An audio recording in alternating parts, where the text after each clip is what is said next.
angkatan 6 dengan saya Yolanita Septiana, di sebelah saya Erna Astuti SPDI, dan di sebelah saya Arif Bayhaki. ingin mempraktikkan praktik coaching yang baik dan benar. Kali ini kita akan menerapkan bagaimana sih cara untuk praktik pengembangan diri dan keterampilan untuk menjadi seorang coach, coachee maupun observer yang baik dan benar. Cut. Oke. Umpan balik yang telah saya tulis di sini berdasarkan pengamatan saya sebagai observer, Pak Arif Bayhaki sebagai coach dan Bu Erna sebagai coachee, di mana alur yang sudah diterapkan sesuai dengan alur kita, di mana sebelum mulai proses coaching yang pertama kali dilakukan adalah menentukan tujuan utama, lalu selanjutnya mengidentifikasi masalahnya, lalu selanjutnya adalah merencanakan aksi yang akan dilakukan oleh si coachee, dan terakhir adalah tanggung jawab. Nah, di sini sepenglihatan saya pada saat pelaksanaan coach atau di sini Pak Arif Bayhaki telah membuat pertanyaan secara berbobot, di mana Pak Arif sendiri telah melakukan controlling berupa tidak memberikan solusi kepada si coach, sehingga coach di sini berperan dalam memberikan pertanyaan-pertanyaan yang berbobot, di mana akan menghasilkan umpan balik berupa solusi yang akan dijabarkan oleh si coach.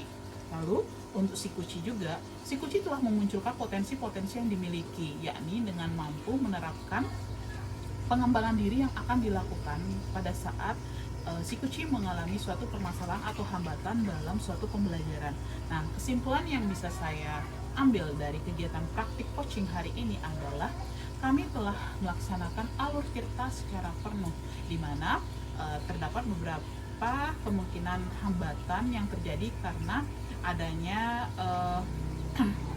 dari beberapa kami, baik coach, coachee maupun observer, tidak bisa melakukan secara penuh aktivitas dari praktik coaching ini.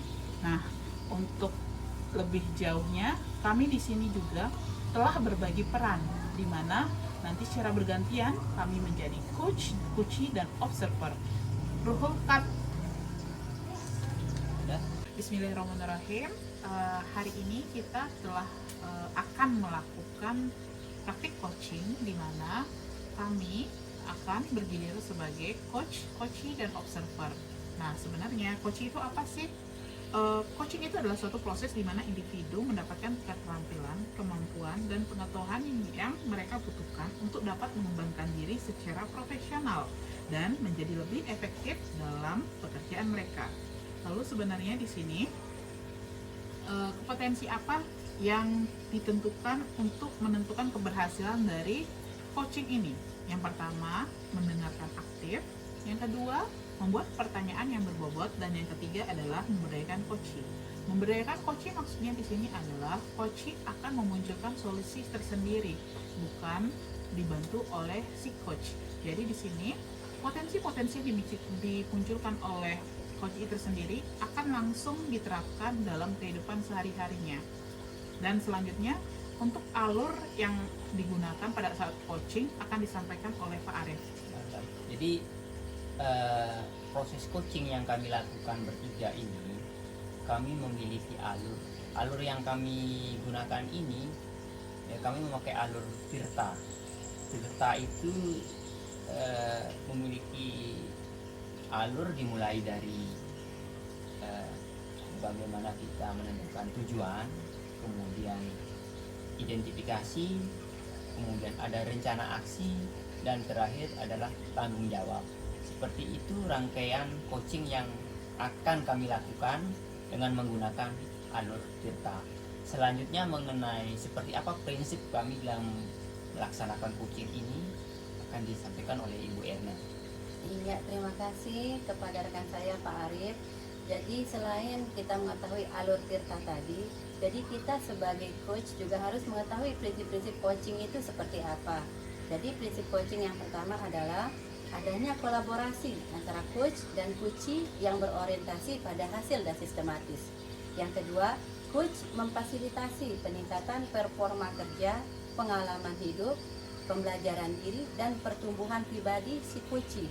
Yang ketiga, coaching lebih kepada memandu seseorang untuk belajar daripada mengajarinya.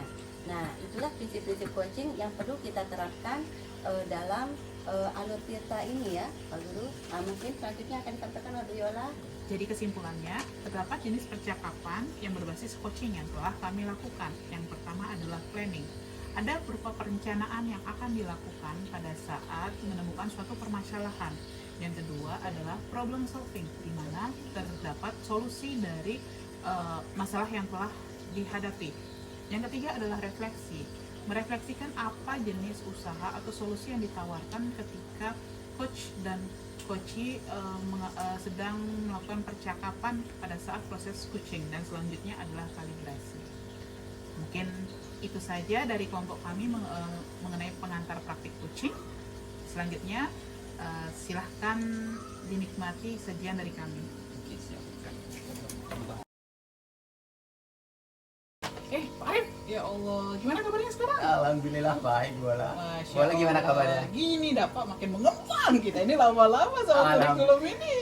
Itu tandanya Bola subur. Masya Allah. Iya, Pak Arif, bukannya Pak Arif ini ya ngajar di mana sekarang, di Sekotong atau di mana? Oh iya, saya masih di Sekotong tadi. Oh, Makanya gini Bola, saya sengaja mampir nih ke Bola. Tapi mohon maaf enggak merasa terganggu nih Bola. Oh, diganggu sebenarnya. Tapi nggak apa-apa dah kalau untuk Pak Arif, insya Allah. Beneran ini ada waktu. Insya Allah ada. Ya dah, Pak Arif, gimana? Apa yang bisa kita diskusikan hari ini kira-kira? Gini Bola, kan di sekolah saya itu termasuk sekolah gak terpencil begitu Bola ya. Kemudian dari hasil ini, dari rapor mutu pendidikan di sekolah saya itu, kemampuan literasi dan numerasinya itu masih rendah Bola. Jadi maksud saya itu sebenarnya ingin berbicara dan berdiskusi dengan Bu Bola, membicarakan bagaimana saya meningkatkan kemampuan itu sebenarnya. Apalagi saya tahu kan sudah sekolah Bu Yola kan di SMA 1 Gerung itu kayaknya sudah menerapkan ini kurikulum merdeka ya. Iya benar Pak. Nah, karena dari sana saya yakin bahwa nanti apa yang dilaksanakan di kurikulum merdeka itu akan mampu saya ambil pelajaran nanti dalam proses pembelajaran di sekolah saya untuk meningkatkan kemampuan itu tadi Bola. Oh, jadi sekarang Bapak ini sedang ini ya gelisah ceritanya ya antara kurikulum yang diterapkan saat ini kurikulum merdeka dengan apa yang sedang terjadi di sekolahnya Bapak, seperti itu ya Pak Arif ya? Iya, seperti itulah Kak Bola, karena apa ya, kayak seperti masa transisi jadinya kan. Iya. Kita menjadi masa transisi sementara di bagaimana proses di ini di asesmen nasional itu sudah mulai menjurus ke kayak kurikulum merdeka gitu Bola. Oh, transisi berarti. itu. Berarti sebenarnya ini sudah diterapkan ini sebenarnya sama Pak Arif, pasti sudah diterapkan karena transisi itu kita sebenarnya kayak belum tahu padahal kita sudah menerapkan seperti itu. Tapi kita nggak tahu ini posisi kita saat ini apakah benar di aturan alurannya atau bagaimana, seperti itu kayaknya Pak ya? Iya benar Bola, benar. Memang itu sih yang masih menjadi kendala di saya. Kemudian bagaimana saya mampu melihat dan membaca itu sebenarnya agar saya ingin keluar dari masalah ini, terutama saya Bola ya saya kan mengajar di kelas 5 Bola. Iya. Jadi di kelas 5 itu fase di mana kemudian asesmen nasional itu dilaksanakan karena di SD itu sudah tidak ada lagi nih Bola. Ujian nasional di kelas 6 sudah diganti ke asesmen nasional di kelas 5. Lalu situasi sekarang yang Bapak hadapi seperti apa sebenarnya realita yang ada di sekolah Bapak? Realitasnya berdasarkan data ini Bola ya, seperti yang sudah saya sebutkan tadi itu bahwa kemampuan literasi dan numerasi itu di sekolah saya itu masih dalam kategori rendah. Apa yang mempengaruhi literasi dan numerasi di sekolah Bapak itu bisa dalam indikator rendah? Berbicara tentang, karena spesifik sebenarnya Bola yang ingin saya dongkrak itu kan numerasi, karena saya sebagai guru kelas 5 begitu merasa apa ya itu Bola ya, menjadi semacam beban bagi saya kalau kita tidak mampu keluar dari kondisi ini. Artinya kemampuan numerasi itu ingin saya dongkrak sejauh mungkin bola begitu dari kondisi yang ada saat ini. Apa yang bisa membuat hal itu bisa terjadi? Karena biasanya ada faktor yang mempengaruhi kenapa literasi dan numerasi bisa menjadi rendah. Lalu apa hal yang bisa membuat literasi dan numerasi itu bisa meningkat? Ya, Pak. Memang benar seperti yang diterangkan bola bahwa kalau saya melihat literasi dan numerasi rendah, itu yang menjadi faktor utama penyebabnya itu adalah bagaimana kita mengemas pembelajaran bola, terutama numerasi itu. Kan kita sendiri tahu matematika itu menjadi momok, menjadi apa ya, menjadi momok di hampir sebagian besar anak-anak begitu ya, yang sebenarnya konsep pembelajaran, kemudian bagaimana kita mendesain pembelajaran terutama matematika itu kita desain dalam bentuk permainan dan menyenangkan. Nah, itu yang belum terlaksana secara holistik dari jenjang kelas dari 1, 2, 3 sampai terakumulasi di kelas 5 ini pada saat pelaksanaan MBK. Apa gagasan yang menurut Bapak bisa diterapkan di sekolah dengan cara metode numerasi ditambah dengan pembelajaran yang asik menyenangkan, seperti yang Bapak katakan tadi, dengan ditambah dengan metode pembelajaran yang menyenangkan dengan menambah permainan seperti itu, Pak? Kalau dari saya gitu bola ya, meningkatkan kemampuan numerasi itu kita bisa lakukan dengan cara mendesain pembelajaran dengan menggunakan permainan. Misalnya di pelajaran matematika kita desain pembelajarannya dengan konsep bermain gitu bola. Jadi tidak terlalu tidak terlalu kaku dengan data dan numerik yang ada di papan tulis, tapi sehingga memunculkan motivasi bagi anak untuk belajar. Nah, yang kedua mungkin dari saya untuk memastikan itu adalah bagaimana kemudian kita sebagai guru itu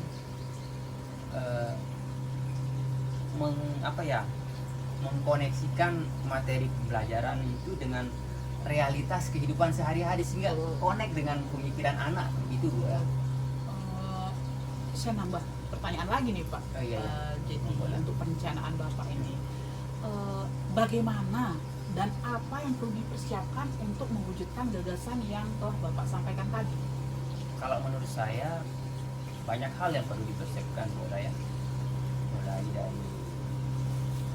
bagaimana saya bisa nanti ke depan itu membangun kolaborasi dengan rekan-rekan guru yang lain, kemudian menyiapkan diri dengan materi ajar yang relevan, kemudian mencari referensi yang mendukung saya untuk melakukan kegiatan ini.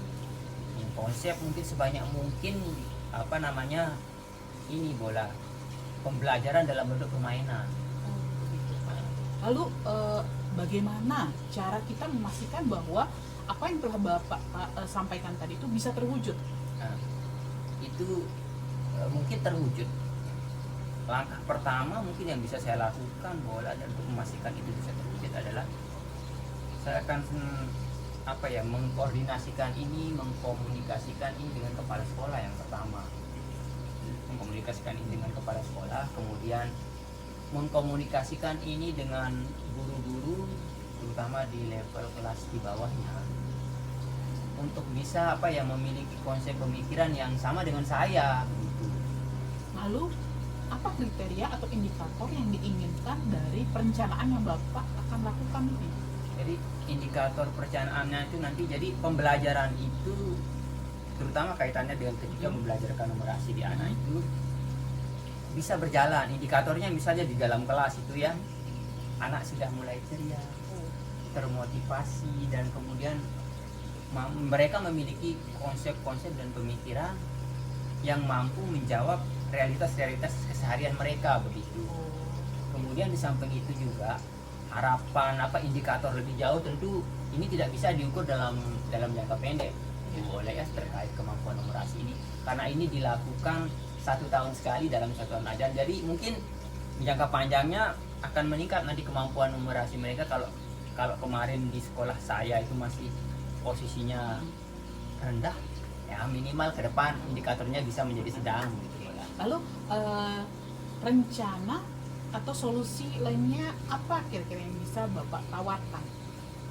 Solusi lain mungkin yang bisa saya tawarkan itu kebetulan boleh ya di sekolah saya itu, karena rata-rata guru ini bola kalau di SD kan rata-rata kami itu guru kelas SD. Kebetulan di sekolah saya itu ada guru yang memang lulusan ini S1 pendidikan matematika Bu. Jadi saya akan nanti berkolaborasi dengan guru matematika ini. Kami akan bersama-sama merancang dan mendesain bagaimana pola pembelajaran matematika yang menyenangkan dalam bentuk permainan dengan guru. Oke, baiklah ya. Jadi setelah pemaparan Bapak tadi mengenai perencanaan apa yang Bapak akan lakukan, lalu gagasan seperti apa yang perlu dipersiapkan, lalu bagaimana cara memastikan sampai ke indikatornya Bapak sudah sampaikan kepada saya ya. Itu hal yang sangat luar biasa dari masa transisi ya antara fase anggaplah fase anak ini ya sebelum mencapai suatu kedewasaan ini ya. Lalu sekarang apa yang dilakukan sekolah sampai saat ini melihat situasi yang telah Bapak terapkan di sekolah mengenai literasi dan numerasi ini? Maksudnya boleh? Apa yang dukungan apa yang dilakukan oleh sekolah ketika melihat Bapak mulai menerapkan literasi dan numerasi ini? Sejauh ini ya, yang pertama dari kepala sekolah itu sudah merespon dengan sangat positif. Jadi kegiatan-kegiatan yang saya lakukan ini, kemudian guru-guru sudah mulai tergerak untuk melakukan kolaborasi dengan saya. Dan ada lagi siswa terutama boleh ya, dari siswa itu semenjak konsep pembelajaran ini kita terapkan itu motivasi belajar mereka itu sudah luar biasa. Ini yang dukungan yang selama ini Yang diharapkan ya? Yang diharapkan, dukungan seperti yang saya harapkan. Kepala sekolah, kemudian rekan-rekan guru, kemudian terutama sekali nanti guru-guru yang memang memiliki potensi untuk diajak berkolaborasi terkait numerasi. Kemudian siswa juga saya harapkan sudah siap secara mental untuk itu. Berarti Bapak tadi udah jabarkan ya siapa saja yang terlibat. Lalu sekarang bagaimana Bapak itu memastikan bahwa hal ini udah dikerjakan dengan baik? Nah, untuk memastikan hal ini dikerjakan dengan baik, tentu saya terutama ya sebagai guru kelas 5, sebagai aktor utama dalam pembelajaran ini itu sudah melakukan koordinasi, kemudian bagaimana mendesain permainan dalam pembelajaran itu saya lakukan sehari-hari begitu di sekolah. Jadi tidak lain tujuan dan maksudnya adalah untuk mendongkrak motivasi, kemudian pemahaman konsep dan lain sebagainya tentang realitas yang ada di masyarakat dan kehidupan sehari-hari anak. Oke, selain dari kepala sekolah, anak-anak, lalu siapa lagi atau bagaimana dukungan dari pihak lain untuk terwujudnya pembelajaran yang Bapak inginkan? Mungkin itu baik dari keluarga kah atau bagaimana? Ya betul bola. Ada yang belum memang sejauh ini saya gali begitu ya, terutama kaitannya dengan keluarga gitu.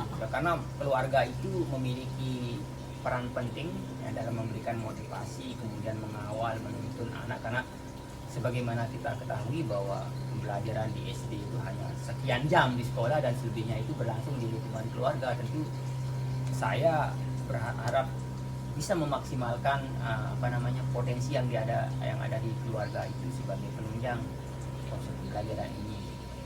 Berarti trik pusat pendidikan ini sebenarnya sudah diterapkan oleh Bapak ya. Jadi dalam pembelajaran yang diharapkan itu Bapak melibatkan pihak sekolah, keluarga maupun masyarakat.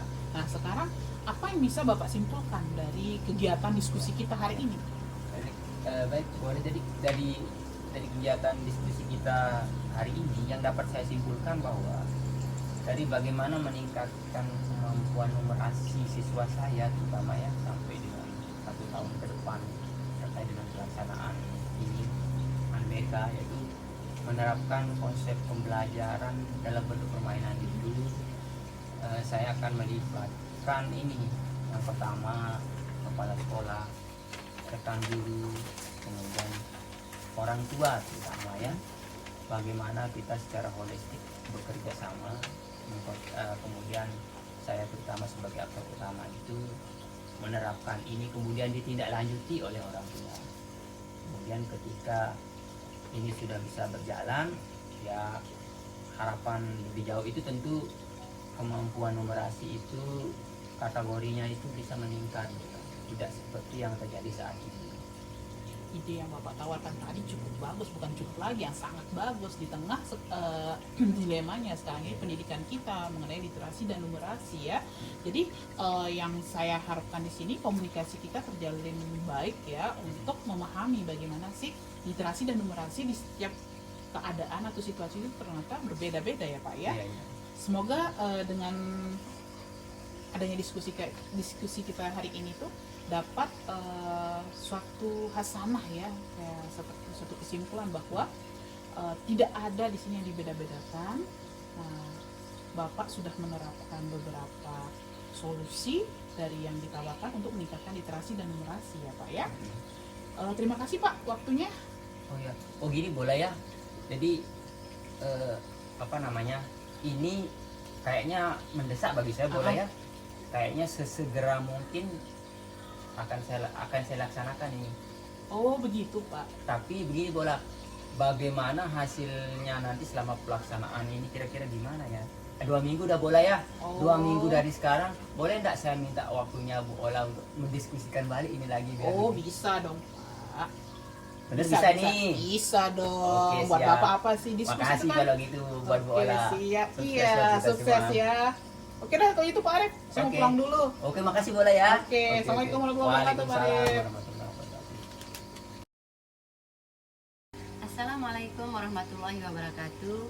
Saya Erna Astuti selaku pengamat, Bu Yola selaku coach, dan Pak Arif selaku Puci telah melaksanakan dialog sesuai alur Tirta.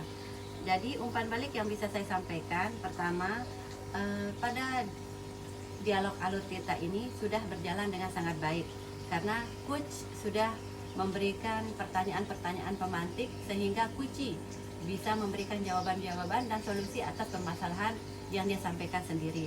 Jadi kesimpulannya, Puci dan coach sudah bekerja sama dengan baik dalam menyelesaikan tugas alur Tirta saat ini. Ulang-ulang kita tahu.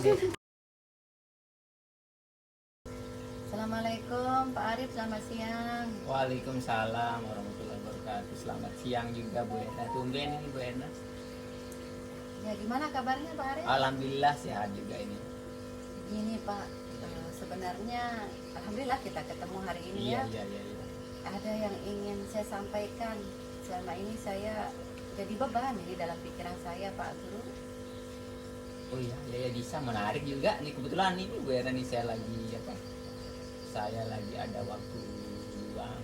Nah, jadi tidak masalah kita ngobrol. Kemudian lama juga nggak ketemu sama Bu Ena ya. Jadi agenda pembicaraan kita kira-kira seperti apa itu Bu Ena ya? Begini Pak Arif, saya sedikit gelisah ini mengenai siswa saya. Jadi agendanya ini mengenai proses belajar mengajar saya di sekolah di SDN Padasan Keres. Ada siswa saya namanya Roni. Awalnya Roni ini nilainya sangat bagus di kelas 4. Nah sekarang kan naik kelas 5. Cuma kenapa anaknya agak uring-uringan, jarang masuk, terkesan tidak mau belajar Pak Arif. Jadi terkait dengan permasalahan yang dihadapi oleh muridnya Bu Erna ya, yang uring-uringan lah segala macam lah begitu ya. Jadi selanjutnya mungkin Bu Erna gini ya, dari diskusi kita nanti ini apa yang ingin Ibu Erna dapatkan gitu? Saya ingin Pak Arif bisa kita bersama ini ya sharing bisa memecahkan masalah yang saya hadapi saat ini. Saya bisa mengambil pelajaran apa yang bisa saya lakukan dalam menghadapi anak Ananda Roni yang keadaannya seperti saat ini uring-uringan, malas mengerjakan tugas, jarang ke sekolah. Jadi sudah banyak laporan dari wali kelasnya dan guru mata pelajaran yang lain. Iya, jadi seperti itu kondisinya ya. Eh, Situasi sekarang itu sebenarnya komplit dan gambaran lengkapnya itu seperti apa sih Bu Ena dari anak ini Bu? Nah, awalnya kan Roni di kelas 4 terkenal anak yang rajin. Jadi nilainya sangat bagus, antusias ke sekolah, ceria. Tapi bulan-bulan terakhir ini Ananda Roni ini saya dapatkan masukan dari teman-teman guru. Jadi cerita dari teman-teman guru bahwa Ananda Roni ini sudah beberapa minggu tidak masuk sekolah.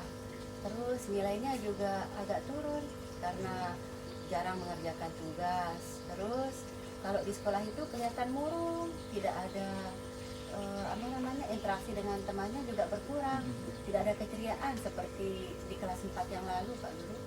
Jadi seperti itu gambar lengkap situasi yang dialami oleh si Roni tadi Bu Ena ya. Jadi dari pengetahuan Bu Ena ya, apa yang mempengaruhi hal itu sehingga terjadi pada Roni tadi? Awalnya kan saya mencari tahu akar permasalahannya, jadi saya kumpulkan teman-temannya yang memang tetanggaan dengan Roni. Nah, kata teman-temannya Roni seperti itu karena kurangnya kasih sayang, kata teman-temannya. Itu kasih sayang bagaimana? Saya tanya murid saya nih Pak Guru, katanya usaha bapaknya Roni itu agak sedikit bangkrut. Jadi terpaksa bapaknya sama ibunya itu banting tulang kerja dari pagi sampai sore Pak Guru. Jadi pulangnya tidak pernah ketemu sama Roni. Padahal sebelum-sebelumnya anaknya ini periang. Pertama Pak, dia mendapatkan cukup kasih sayang dari orang tuanya juga selalu membimbing ketika ada pelajaran, ada PR di sekolah. Nah, tapi saat ini Roni tidak mendapatkan hal itu Pak Guru. Nah, ini identifikasi masalah yang saya dapatkan dari temannya si Roni yang dekat rumahnya. Oh iya, jadi banyak hal ya yang mempengaruhi si Roni itu sampai seperti itu Bu Ena ya. Nah, lalu sekarang situasi seperti apa yang Ibu inginkan setelah kita melihat mungkin Bu Ena mengetahui kondisi Roni itu seperti itu? Saya menginginkan Roni ini kembali ceria seperti dulu. Walaupun mungkin banyak masalah yang dihadapi di keluarganya, tapi saya inginkan bangkit semangatnya untuk belajar, tidak malas-malasan lagi, dan semoga nilainya ya kalau tidak meningkat istilahnya sama ada seperti dulu Pak Guru. Jadi ada peningkatan ya Bu Ena ya dari beberapa aspek itu. Terus bagaimana menurut pendapat Bu Ena gitu ya, atau apa yang bisa membuat kriteria-kriteria yang Ibu Ena inginkan itu bisa terwujud? Yang pertama, mungkin saya akan koordinasi dengan kepala sekolah. Nanti akan saya sampaikan permasalahan yang dihadapi sama Ananda Roni. Jadi supaya nanti kita sama-sama home visit ke rumahnya. Kita berkunjung ke rumahnya, kita tanyakan orang tuanya ya. Kasihan si Roni ini kan masih SD Pak Guru. Kalau terus-terusan seperti ini mungkin nanti kedepannya anaknya tidak mau sekolah Pak Guru. Atau bisa jadi juga anaknya nanti ikut pergaulan yang tidak baik ya. Istilahnya yang merusak nanti karena apa? Karena kurangnya kasih sayang dan perhatian orang tua itu Pak Guru. Jadi mungkin nanti kita akan home visit kunjungan ke rumahnya Roni dan berbicara dengan kedua orang tuanya. Luar biasa Bu Ena ya.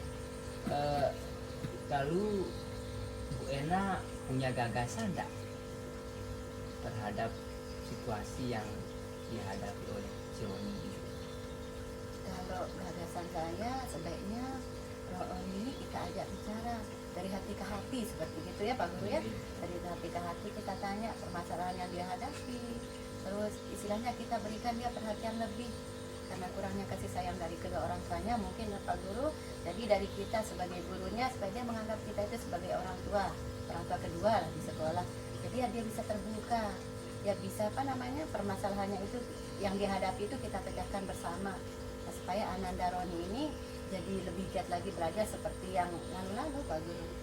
Saya kira ini luar biasa semua dari gagasan-gagasan Bu Erna itu ya. Seperti tadi itu ingin melakukan pendekatan supaya si Roni bisa terbuka begitu kan Bu Erna ya. Iya. Lalu untuk membuat itu bisa terwujud, gagasan-gagasan Bu Erna itu tadi itu apa yang perlu Bu Erna siapkan begitu? Yang pertama yang perlu saya siapkan, kebetulan ya nanti saya akan ajak guru pendidikan agama Islam supaya nanti memberikan istilahnya nasihat-nasihat yang membangun untuk si Roni. Mungkin si Roni perlu pendekatan agama secara agama nih Pak Guru.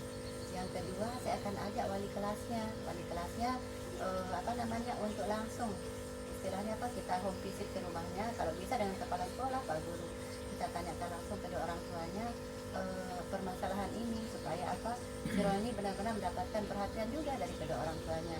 Kasihan kan si Roni dari kelas 1 sampai kelas 4 itu luar biasa nilainya sangat bagus, selalu mendapatkan peringkat kelas. Nah sekarang dengan masalah yang sepele menurut kita Pak Guru ya, tapi dampaknya luar biasa. Roni tidak mau sekolah, sering tidak mengerjakan tugas, terlebih juga Roni kurang ceria, murung terus di sekolah walaupun diajak bermain sama teman-temannya. Iya, luar biasa ini kesiapan Bu Erna untuk menghadapi masalah ini kan. Kemudian dari Bu Erna sendiri, dari kesiapan itu menurut Bu Erna apa yang bisa memastikan bahwa hal itu bisa berjalan? Nah insya Allah kemarin saya sudah minta nomor HP orang tuanya Roni kepada dari teman-temannya yang dekat rumahnya, dan sudah saya telepon orang tuanya. Nah, katanya siap dikunjungi minggu-minggu ini, bisa hari Senin atau dari Selasa karena hari lainnya itu tidak bisa Pak Guru. Dia harus kerja dari pagi sampai sore. Nah, insya Allah nanti kita akan berkunjung mungkin tidak usah banyak-banyak, nanti biasanya takut anak-anak itu kalau banyak-banyak kita berkunjung rumahnya, cukup mungkin wali kelas sama guru agamanya gitu, ke sana. Selanjutnya mungkin Bu Erna ya, mungkin Bu Erna punya kriteria gitu. Kriteria yang diinginkan oleh Bu Erna itu semacam apa itu? Kalau saya tidak muluk-muluk kriterianya Pak, yang penting anak ini bisa sekolah dengan ke sekolah itu senang dan bisa sekolah dengan nyaman. Terus kalau sudah nyaman sekolahnya, senang ke sekolah, insya Allah kan nilainya nanti akan naik lagi seperti itu, akan seperti biasa ceria lagi juga anaknya. Iya, jadi inginnya Bu Erna itu si Roni ini ceria, senang gitu ya dalam sehari. Mungkin ada lagi mungkin selain itu mungkin Selain itu harapan saya Roni ini ya supaya terbuka lah dengan gurunya, dengan teman-temannya, sehingga masalah yang dihadapi itu tidak disimpan sendiri. Nah seperti ini kan jadinya Pak Guru murung, terus tidak mau bergaul sama teman-temannya, sedikit kurang lebihnya juga anaknya ini kalau diajak ngomong sama temannya kayaknya perhatiannya entah kemana gitu, tidak fokus Pak Guru. Baik, jadi kan tadi Ibu Erna ini ya sudah mengutarakan sekian banyak alternatif tindakan yang akan dilakukan gitu ya. Lalu alternatif yang paling mungkin sekarang untuk Ibu Erna lakukan dalam situasi ini yang mana begitu? Dari sekian banyak yang sudah diutarakan tadi itu. Kalau saya sih pendekatan dulu kepadanya, pendekatan secara pribadi dari hati ke hati. Kita apa namanya? Kita gali dulu apa masalah sebenarnya yang membuat Roni ini seperti ini. Nah kalau sudah tahu apa akar masalahnya, nah baru kita akan istilahnya apa namanya mencari solusinya bersama. Misalnya dari kedua orang tuanya mungkin yang kurang perhatian, nah nanti kan kita ada kunjungan ke rumahnya Pak Guru, kita sampaikan kepada orang tuanya. Yang kedua motivasi dulu, kita berikan motivasi kepada Ananda Roni ini bahwa dia itu tidak sendiri, dia sama seperti anak-anak yang lain. Yang penting dia merasa aman, nyaman, berada di sekolah. Itu aja Pak Guru. Jadi dari ini Bu Erna, dari alternatif tindakan yang akan dilakukan ini menurut Bu Erna itu siapa yang paling mungkin untuk diajak berelasi gitu? Yang paling penting gitu ya, yaitu kepala sekolah. Yang kedua istilahnya supaya dapat siraman rohani ini dari guru pendidikan agama Islam, wali kelasnya yang setiap hari kan ada di Iya. kelas, dan sama teman-temannya yang utama. Jadi teman-temannya ini harus mengajak Roni ini bagaimana supaya bisa permasalahannya itu tidak selalu diingat gitu. Bisa permasalahannya itu ya kalau berkumpul dengan teman-temannya dia tidak mengingat masalah yang dia hadapi. Jadi seperti itu konsepnya. Bagus sekali itu Bu Erna. Lalu selanjutnya kan tadi yang bisa dihubungi, yang diajak relasi itu banyak Bu Erna ya. Ada siapa tadi, kepala sekolah, kemudian ada Guru pendidikan guru agama pendidikan Islam. agama Islam, kemudian teman-temannya yang gitu ya. Iya. Untuk memastikan ini berjalan begitu ya, bagaimana itu Bu Erna? Nah, untuk memastikan ini berjalan, kita sudah koordinasi dengan kepala sekolah, dengan guru-guru sudah. Jadi insya Allah nanti kita akan berkunjung hari Senin atau enggak Selasa ke rumahnya Roni ini. Oh iya, iya, iya. Terus selanjutnya ini dukungan yang paling memungkinkan yang